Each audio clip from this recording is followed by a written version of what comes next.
વિદેશમાં ગુજરાતી યુવકને બંધક બનાવાયોનો દાવો કરવામાં આવી રહ્યો છે। રાજકોટના યુવકના પરિવારજનોએ આ દાવો કર્યો છે।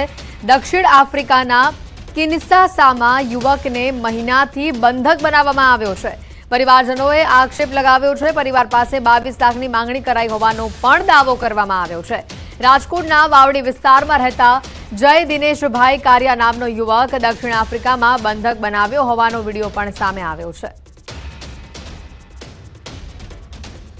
આ મહત્વના સમાચાર આવી રહ્યા છે। રાજકોટના યુવકના પરિવારજનોનો આ મોટો આક્ષેપ સામે આવ્યો છે। મહિનાથી યુવકને બંધક બનાવ્યાનો પરિવારજનો દ્વારા આક્ષેપ કરવામાં આવ્યો છે। સાથે 22 લાખની માંગણી કરવામાં આવી હોવાનો પણ પરિવારજનો આરોપ લગાવી રહ્યા છે। ઘટનાનો આ વિડીયો પણ સામે આવ્યો છે। બંધક બનાવ્યાનો આ વિડીયો સામે આવ્યો છે।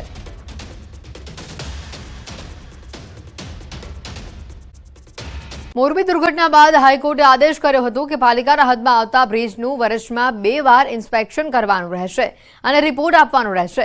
ત્યારે અમદાવાદ શહેરમાં પૂર્વ વિસ્તારમાં આવેલા ફ્લાયઓવર બ્રિજ અને અંડરપાસનું રિપેરિંગનો રિપોર્ટ સામે આવ્યો છે। પૂર્વ વિસ્તારના 37 બ્રિજનું સમારકામ કરવાનો રિપોર્ટ આપ્યો છે। 37 બ્રિજમાં parapet wall, kerbs, railing, beam column અને સ્લેબ બોટમમાં સ્પેલિંગ જેવી માઇનોર ક્ષતિઓ જોવા મળી રહી છે। જરૂરિયાત મુજબ રિપેરિંગ તેમજ રિનોવેશનની કામગીરી થશે। અમદાવાદ શહેરમાં કુલ 88 બ્રિજ આવેલા છે। પંકજ એમ પટેલ કન્સલ્ટન્ટ પ્રાઇવેટ લિમિટેડ તથા Jio design and research private limited consulting એજન્સીએ કુલ 69 બ્રિજનું ઇન્સ્પેક્શન કર્યું હતું। અમદાવાદ શહેરના સાબરમતી નદીના પશ્ચિમ ભાગમાં કરવામાં આવેલા 32 બ્રિજ માટે પણ જરૂરિયાત મુજબ રિપેરિંગની કામગીરી માટે અલગથી ટેન્ડર મંગાવેલા છે।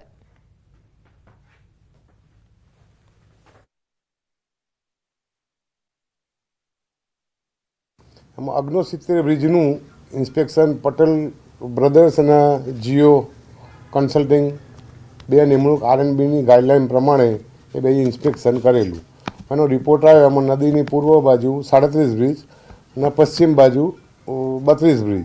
એમાં નદીની 37 બાજુનું ટેન્ડર પડી ગયું, ટેન્ડર મંજૂર બી થઈ ગયું અને એનું સ્પેસિફિકેશન બી રિપેરિંગના આવી ગયા છે।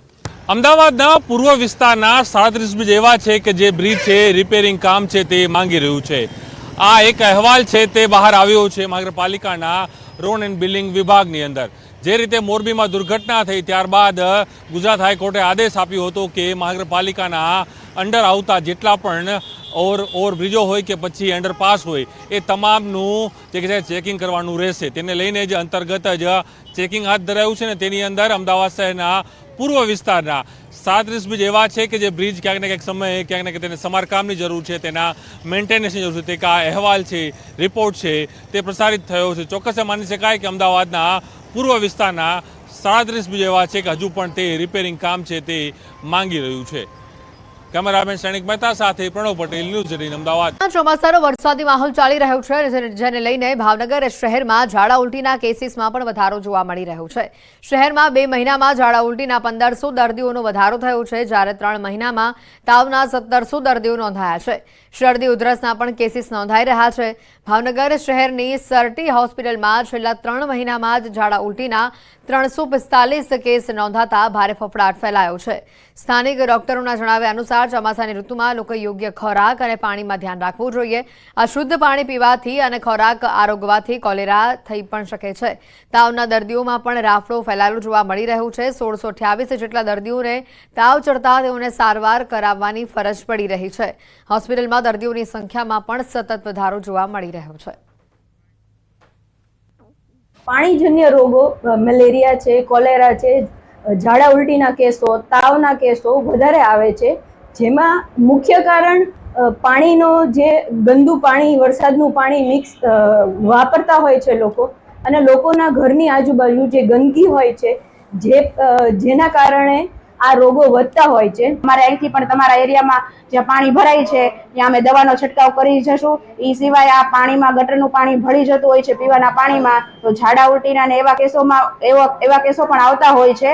તો જો તમને એવા કેસો આજુબાજુમાં કે તમારા ઘરમાં જોવા મળે તો તાત્કાલિક તમે દવાખાનાનો સંપર્ક કરો। ડેરી દ્વારા દૂધના ભાવમાં વધારો કરવામાં આવે તેવી માંગ છેલ્લા કેટલાય દિવસ સુધી પશુપાલકો કરી રહ્યા છે, ત્યારે હવે અરવલ્લીના મોડાસા તાલુકાના ગામડાઓમાં પણ પશુપાલકોએ બાયો ચડાવી છે। પશુપાલકો કહી રહ્યા છે કે તાજેતરમાં જ સાબર ડેરીએ જે ભાવ વધારો કર્યો છે તે ઘણો ઓછો છે।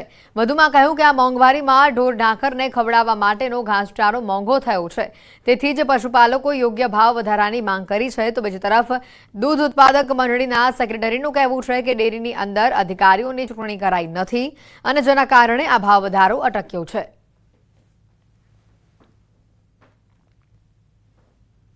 હાલ સાબર ડેરીએ જે ભાવ વધારો આપ્યો છે એ ભાવ વધારો ખેડૂતોની અને પશુપાલકોની મશ્કરી કરી હોય ત્યારે અત્યારે જે સત્તામાં બેઠેલા માણસો છે, જે સત્તામાં બેઠેલા ડિરેક્ટરો છે, એ તમામ લોકો આ ખેડૂતોનું અને પશુપાલકોનું ખૂબ જ શોષણ કરી રહ્યા છે। કલેક્ટરે જે ચૂંટણી થયા પછી વાઇસ ચેરમેન ચેરમેનની ચૂંટણી 15 દિવસમાં કરવી જોઈએ, એ સાબરકાંઠા કલેક્ટરે કરી નથી, એના માટે આ ભાવફેર અટક્યો છે।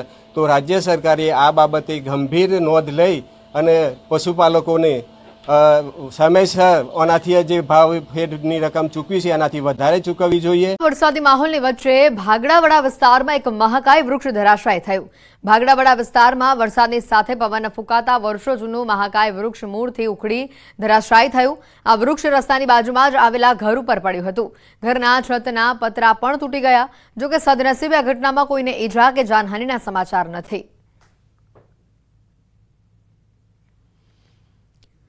ભાગવડા વિસ્તારમાં મહાકાય વૃક્ષ ધરાશાયી થયાના આ દ્રશ્યો સામે આવ્યા છે। જોઈ શકાય છે કેટલી મોટી સંખ્યામાં આ વૃક્ષની ડાળીઓ આ મકાન ઉપર પડી છે અને જેના કારણે મકાનને નુકસાન થયું છે, પરંતુ રાહતની વાત એ છે કે આ ઘટનામાં કોઈ જાનહાનિના સમાચાર નથી। જિલ્લાઓમાં મેઘમહેર જોવા મળી રહી છે, પરંતુ પાટણ જિલ્લામાં હજી પણ મેઘરાજા મન મૂકીને વરસ્યા નથી।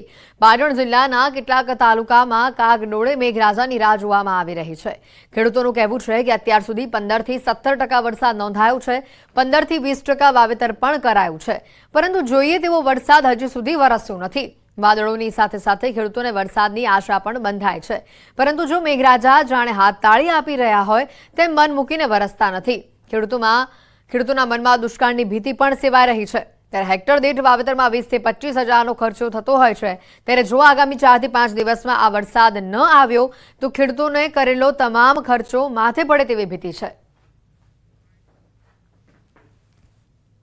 બધા પાકનું નુકસાન જ છે, વરસાદ છે નહીં બરોબર, અને હજુ જો 5 દિવસ ખેંચાય વરસાદ તો બાજરી બધું સુકાઈ જાય એમ છે। ખર્ચા તો બિયારણ, ખાતર, પાછા એની દવાઓ, અમને આ વરસાદ ના થાય તો બધી માથે જ છે। વાવણી લાયક અને સમી, રાધનપુર, સાતલપુર આ 3-4 તાલુકામાં વરસાદની મોટી ઘટ છે।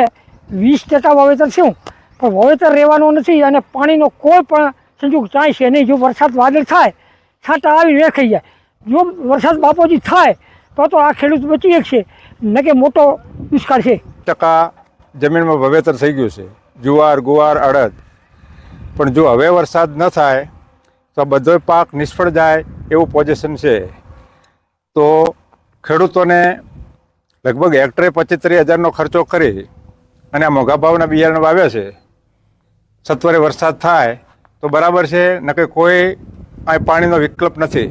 વરસાદી માહોલ જામ્યો છે, ઠેર ઠેર વરસાદ પડી રહ્યો છે, પરંતુ કચ્છ જિલ્લામાં વાવણી લાયક વરસાદ ન પડતા ખેડૂતો ચિંતિત બન્યા છે। કચ્છ જિલ્લામાં હાલ માત્ર 30% જેટલી જ વાવણી થઈ છે। જો આગામી દિવસોમાં વરસાદ નહીં આવે તો ધરતીપુત્રોની હાલત કફોડી બનશે। જિલ્લામાં માત્ર 25 થી 30% વિસ્તારમાં વાવણી લાયક વરસાદ થયો છે, ત્યારે ભુજના કુકમાં ગામના ખેડૂતો પણ ચિંતિત બન્યા છે।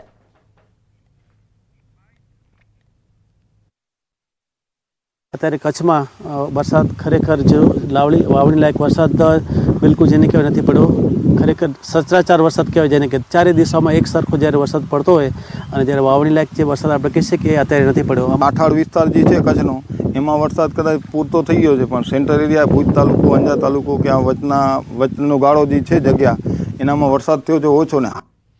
રાજકોટના ધોરાજી તાલુકાના છત્રાસા ગામે વરસાદથી હાલત લોકોની કફોડી બની છે। છત્રાસા ગામે પહેલા 7 થી 8 ઇંચ વરસાદમાં ખેડૂતોનું વાવેતર સદંતર ધોવાઈ ગયું। કપાસ, એરંડા, મગફળી જેવા પાકો ધોવાઈ જતા ખેડૂતોની સ્થિતિ કફોડી બની. અંદાજે 600 થી 700 વીઘા જમીનનું ધોવાણ થતા ખેડૂતોને લાખો રૂપિયાનું નુકસાન વેઠવવાનો વારો આવ્યો છે. તો સાથે જ ગામના રસ્તાનું ધોવાણ થતા વાહન ચાલકોને ભારે હાલાકી ભોગવવી પડી છે. ખાસ કરીને ગામમાં સ્મશાન સુધી પહોંચવાનો રસ્તો સંપૂર્ણપણે ધોવાઈ જતા ગામ લોકો મુશ્કેલીમાં મુકાયા છે. છત્રાસા ગામનો કોઝવે ધોવાઈ જતા ગામ લોકો જોખમે મુસાફરી કરવા મજબૂર બન્યા છે. અને જેને લઈને ગામ લોકોની માંગ છે કે તંત્ર દ્વારા વહેલી તકે રસ્તાઓનું સમારકામ કરવામાં આવે, સાથે જ ખેતીમાં થયેલી નુકસાનીનો સર્વે કરી વળતર ચૂકવવામાં આવે. ત્યારે તંત્ર ગામ લોકોની મુશ્કેલીનો ક્યારે અંત લઈ આવે છે તે જોવાનું રહેશે.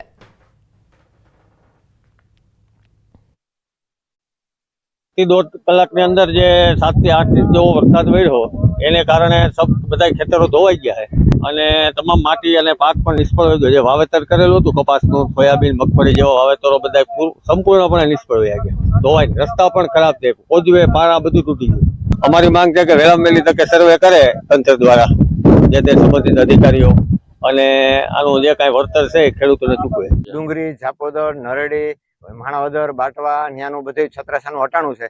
તો આ રોડ અત્યારે 1.5 મહિનાથી બંધ છે. પાણી 7-8 ઇંચ વરસાદ થઈ ગયો એટલે આખો રોડ ધોવાઈ ગયો છે. ખેતરું અમારા ધોવાઈ ગયા છે અને જમીન ધોવાઈ ગઈ છે. અમારા આવડું નાલું ધોવાઈ ગયું છે.